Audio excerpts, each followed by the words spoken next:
Welcome to the Crazy Hat Chemist. So another video here on equilibrium, so let's get moving. Bam! So today we're talking about the equilibrium calculation number 2. Okay, here's the question. I'll read it to you. Determine the value of the Keq and the direction of the equilibrium from this value if 0.500 moles of SO2 and 0.500 moles of O2 is placed in a 1.00 liter flask, given the following equation. So here's our equation. On the reactant side, we have 2 SO2 gas plus O2 gas. Yields or produces 2 SO3 gas. Notice that the yields, where the double-headed arrow is, that is separating the reactants on the left-hand side from the product on the right-hand side. Okay, it is discovered that at equilibrium, the concentration of the SO3, that's the sulfur trioxide, is 0.450 molar. Okay, so we're going to do this very similar to how we solved the previous problem, and that is that we're going to use an ice table. That is the initial, the change, and the equilibrium. That's ice. Ice, ice, baby. Okay, so we do know that we have 0.500 molar of the sulfur dioxide. We also know that we have 0.500 molar of the oxygen. And how much do we have on the product side initially? Well, you always have something on the product side that's initially at 0. So that's why that's 0 for the sulfur trioxide. Then, the key to this problem here is the other component, and that is that the sulfur trioxide is given with an equilibrium concentration of 0.450 molar. So I'm going to plug that into the equilibrium portion right there for the sulfur trioxide. Now, from this, how do you get from the initial to the equilibrium with the sulfur trioxide?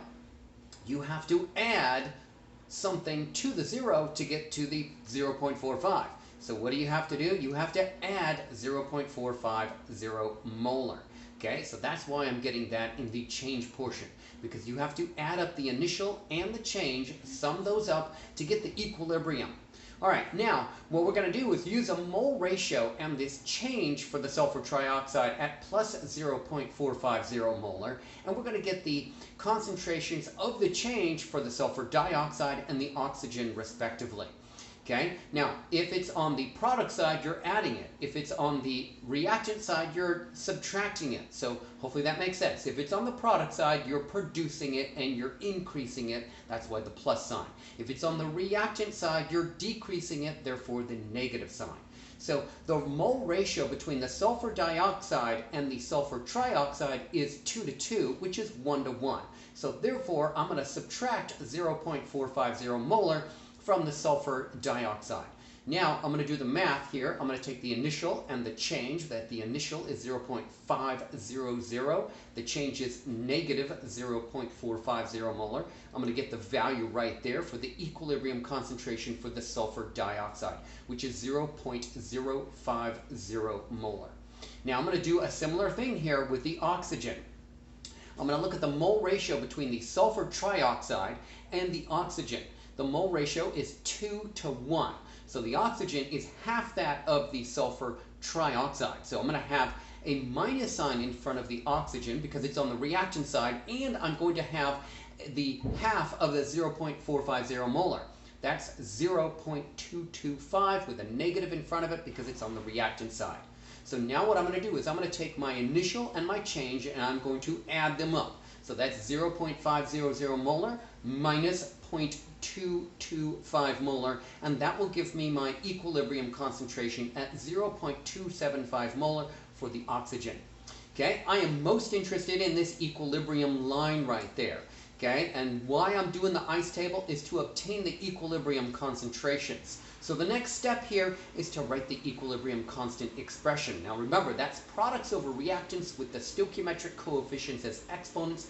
What are not included in any kind of equilibrium constant expression, and those are solids and liquids. So I'm going to write the equilibrium constant expression here. That's the Keq. You should notice that the reactants and the product, they're all in the gaseous state. So they're all included. There's no solids or liquids.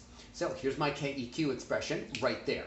So I got Keq is SO3 in brackets with a 2 superscript.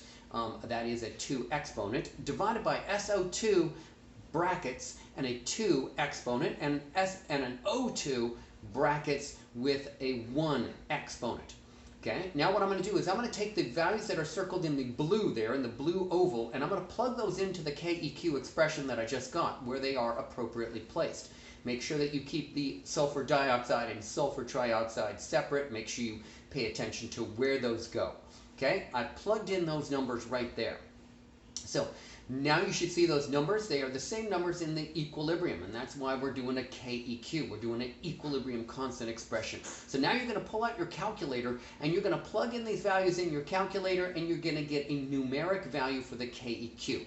And here is my numeric value for the Keq.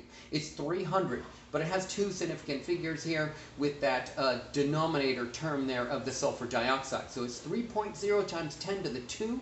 This is a unitless number. Now I'm going to ask myself, is this reactant or product favored? So since that's a positive exponent, that's going to be a product favored reaction, i.e. the Keq is greater than 1. So when the Keq is greater than 1, it's a product favored reaction. Okay? And that means that I can draw these arrows right here. So as I draw these arrows, I realize that the longer arrow is facing towards the products, and that's why I've changed my equilibrium arrows right now, because now this reaction is product favored because the Keq is greater than 1. I'm not done yet. I got a chemistry riddle to give you here, and a hat. So here's the chemistry riddle and a hat. So a riddle of equilibrium. So I want you to take a look at this glass here. This is a glass of water, and it looks like, how would you interpret this glass of water, okay, as a scientist? So an optimist sees the glass half full. A pessimist sees the glass half empty. However, the chemist sees the glass completely full, half filled in the liquid state and half filled in the vapor state. That's the gaseous state.